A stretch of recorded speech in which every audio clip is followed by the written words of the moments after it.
Ladies and gentlemen, welcome to MTGO Traders. My name is Taryn. Let's talk about Pro Tour 25 and sadly, Nexus of Fate.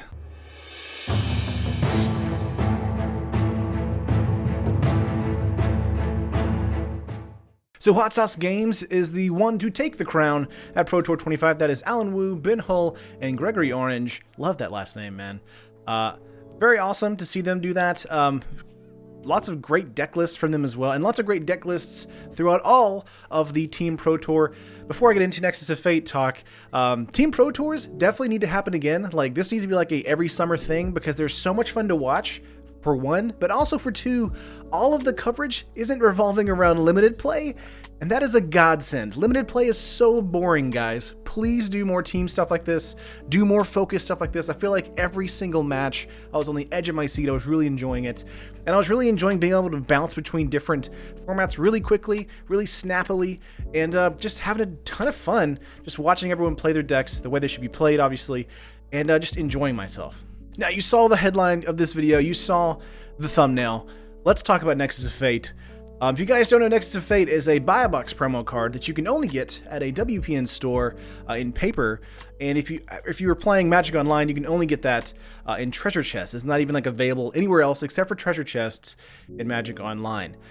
So let's look at the deck lists here, guys. I'm gonna go to Just Monitor really quickly and go over to our, let's see, deck lists. Pro Tour 25th Anniversary Standard Deck Lists. If I type in Fog in the search thing, there's coming up 1, 2, 3, 4, 5, 6 different deck lists within the Pro Tour that are Turbo Fog deck lists. Now, all Turbo Fog decks are going to do is shut down creature-based combat and basically just fog until they get to either cards like Nexus of Fate, Karn's Temporal Sundering, that kind of stuff, and use Karn into Fairy to just win the game.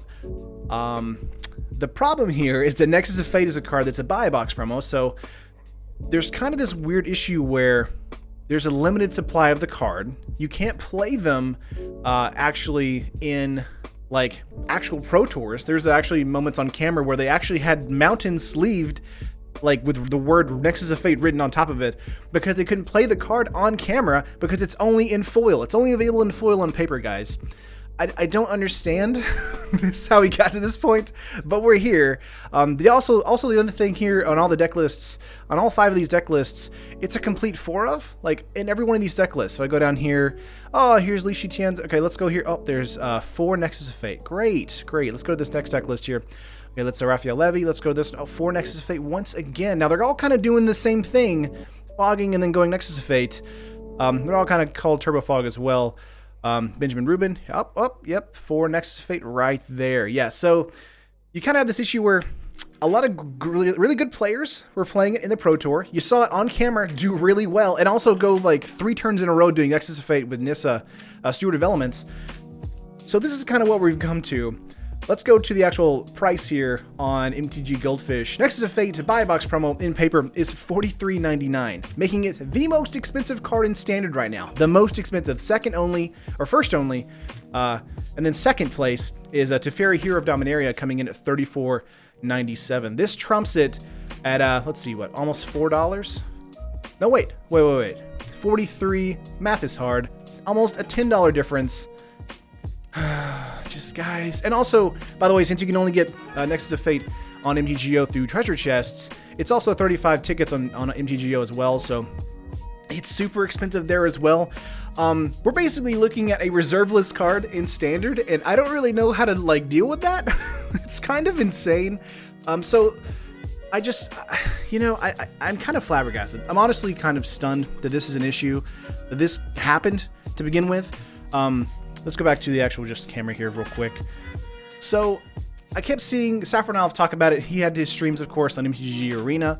And in Arena, you can actually get this card a little bit more easily thanks to wild cards, stuff like that. So it's kind of not an issue there, really. So that's, I guess that's Arena. That's the only thing Arena's got going for it. That's cool, huh? But he was going over the deck list, being like, you know, this card's really cool. I really love this deck list. It's really fun. And I kind of took that as like, well, he's just trying to prove a point that buy boxes are bad for the market and bad for like the Standard environment. And then we get to Pro Tour 25 here, and they're just everywhere. There's 5 different decks, 4 of them. There's 20 copies in the actual like Pro Tour, and different teams all over the match area. So I'm really confused. Like, Was Nexus of Fate a card that they actually like tested? Or was it a card that they were like, we'll just put a ridiculous number on it so it won't get played only in Commander? You know, kind of how Firesun and Sunspeaker kind of got relegated to it's just Commander cards. I know that, you know, Wizards of the Coast does have a standard like test league that they kind of have some players in. I know that it's kind of shrunk over time. I think that's the issue here, and they've kind of segmented it to do different things, being like a future league and a future league. But whoever was over like the buy box promo here, Nexus of Fate, dude, like what? If you're gonna make a card bad, like go ahead and make it bad. Make it the cards like in the global series, like in the deck list, where they just basically do nothing. The art is cool, they're flavorful. They might see some weird Commander play if people want to be like flavorful and that kind of thing, but they'll never see like actual constructed play in that standard environment because it's only available in standard in China. But Nexus of Fate is a good card, and it's a card that's actually great and good enough to be in Pro Tours with multiple people playing it, 4 ofs in the deck list. Like it like builds a deck around itself. It's kind of like Hero of Dominaria, where it's like it just can win you the game if you have the proper pieces in play. So it's just one of these situations where it's like, I don't understand why exactly. I'm definitely coming at it from this kind of perspective of like, you know, they probably didn't do enough testing on this card, and they probably just thought, well, we'll just put a ridiculous number at the end of it, and then that'll be the end of it. It'll just be a card that people just look at, not want to play, and then just kind of pass it over. But the issue is, players don't really do that. They consider every single card, especially competitive players, and especially people like me, like brewers, like Saffron Olive especially. We look at these cards as challenges, basically, and we use them as abilities to kind of show off, hey, this card's really good. Temporal Sunray is really good with this and this and this. You know, we can brew it for content like that. And when you get to a situation where it's like, the card is so good that we can't even like, you know, negate like or dispel the notion that this card isn't going to be expensive, and it's just gonna be like a Commander playable card. Well then, I mean, why? I feel like a lot of people are gonna be like asking for this card to be banned. I'm not really sure what that means. Like it's not an amazing card, it's a good card. And that's kind of the issue, is that it's a good card that builds a deck that will only really be here for the next 2 months. And I guess that's the crux of this whole thing, is that it's only going to be here until October, as far as like being in a viable deck. Now, if Ravnica brings in new pieces for this kind of deck list, then, I mean, I guess we'll see it again.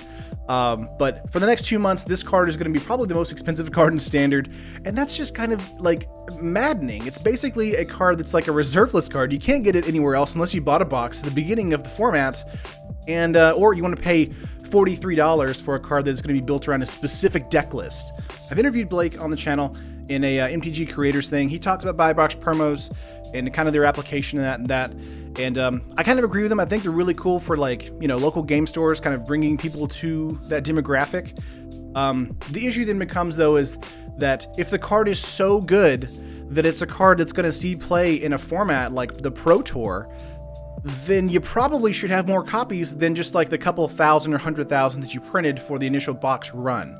It's one of these things where it's like, if it was like a foil Fatal Push or something like that, or like, you know how like Goblin Rabble Master was a card that was in like foil for the core set back in the day. That was one of the buy a box promos. It's a promo, but it's a card that's actually in the set. You know, like if you don't want to get that card, it's cool. You can still buy the box, get it, that's awesome. But if you don't want to get it, you're still not handicapped, basically. It's not to your detriment, basically, to not buy the box the week of the set coming out. Now, if you're a competitive player and you're into Magic, you're probably going to buy a box regardless, so those kind of people, like, that's not really what the buy box is for, or the new buy boxes. The new buy boxes are for, you know, bringing hype into the format, bringing hype into those Commander players, those players who want to get the cards new, fresh, and they're kind of limited runs as well. But when you make the card so good that you have to have 4 of in a deck list that makes it an actually good deck in Standard, you kind of make this weird, like, I don't know, singularity effect where it just becomes the most expensive card in Standard due to like inventory and stock issues. Like, you can't buy it in the set, so you have to go to your local game store. And sure, the local game store may benefit from having to pay $40, but at the same time, it brings up like the overall level of how expensive Standard can be. And especially if Nexus of Fate was even better. Like, imagine if this card was even better. It's already like a tier 2, almost tier 1 deck. It was played in the Pro Tour. You know, like the win rates on it are really high, higher than normal, actually. And just imagine that being a deck list, or a card that's like almost even better than that, you know, being a card that enables decks for the future. Like, it's ridiculous. I know I'm kind of coming at this from like a negative light, and I'm kind of being like pessimistic on like future buy box promos. Like, what can they do going from Nexus of Fate? Like, will they just go back to making regular, like, cards that were within the set but regular foil? Like, that would be fine. But at the same time, I do like the idea of making single cards like this in buy box promos for local game stores. I think it's a good idea. I think it's my thing. It's a good idea.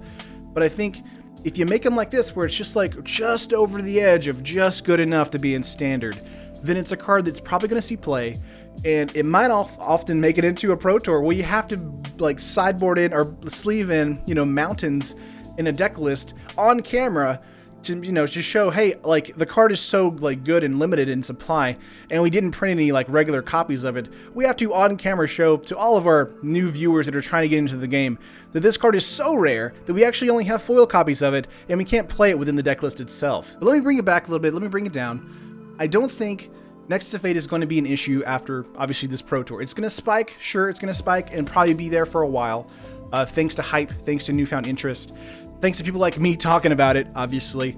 But I think if you're buying in it to invest in it, definitely don't do that. It's probably a no-go there.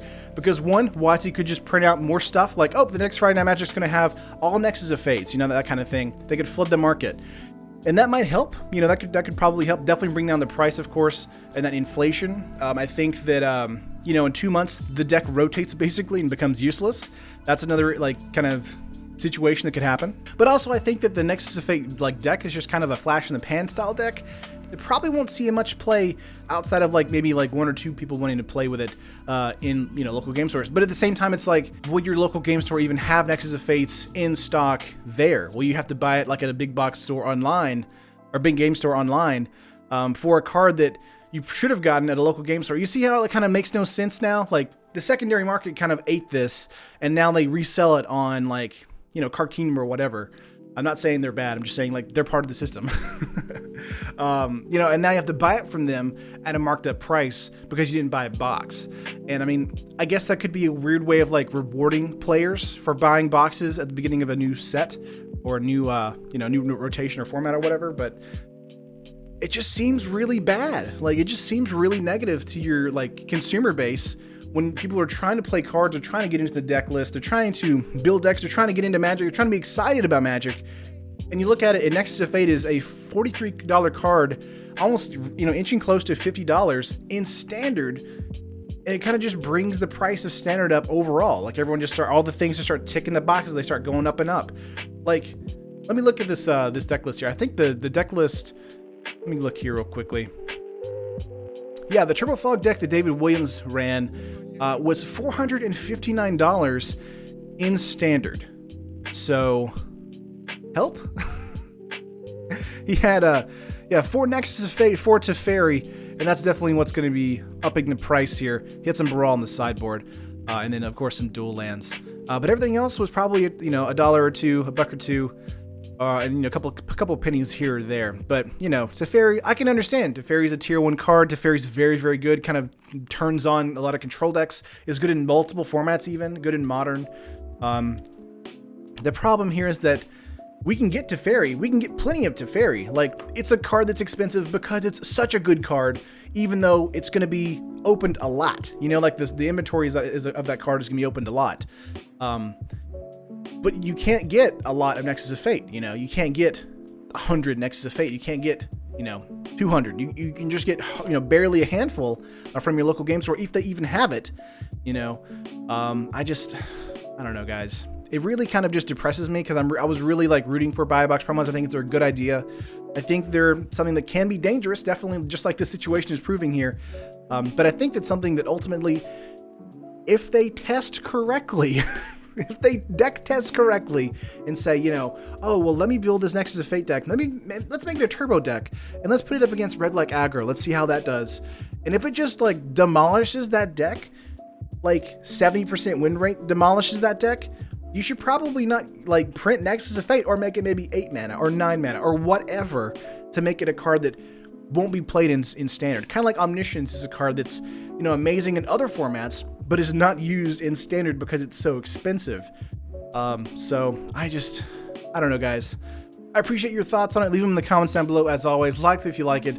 subscribe to the channel. Normally, my videos aren't this ranty. Normally, I just do deck techs and just talk about like news and that kind of stuff. And there's supposed to be an MTGO Finance video today. That might still go out. But for now, I'm just here to talk about Nexus of Fate for a minute. And just let me hear your thoughts in the comments down below. I love you guys. And I think WotC can definitely fix this situation. I think that moving forward, it's something that, you know, they need to look into for sure. They should probably publicly talk about it. I think that's a good idea. Coming on like a video or coming on a YouTube channel like this, or going on to Tolarian Community College's YouTube channel, that'd be great. Having Blake talk to him or something like that. Just being like, you know, we're aware of it. That's really strange that it did become a huge card. We were kind of shocked by that or whatever. You know, acknowledge that. And then be like, you know, we're working to be better. You know, like I always can appreciate whenever a company like that, it's like we're working to be better. You know, that's something that I think that we kind of all need to hear right now from that situation. But hey, you know, if you're playing MTG Arena, you know, congrats to you. You probably got a nice Nexus of Fate deck because of all the wild cards. And, you know, there's no real economy there. So you're kind of having a ton of fun with cards that you don't really mean anything. Anyway, guys, that's going to do the video. I love you all, and I'll see you in the next one. Peace. Thank you for watching the video. If you enjoyed the video, make sure to smash that like button. Subscribe to the channel for more awesome MTG content just like this. And make sure to tap the bell icon to be notified whenever a video is made live.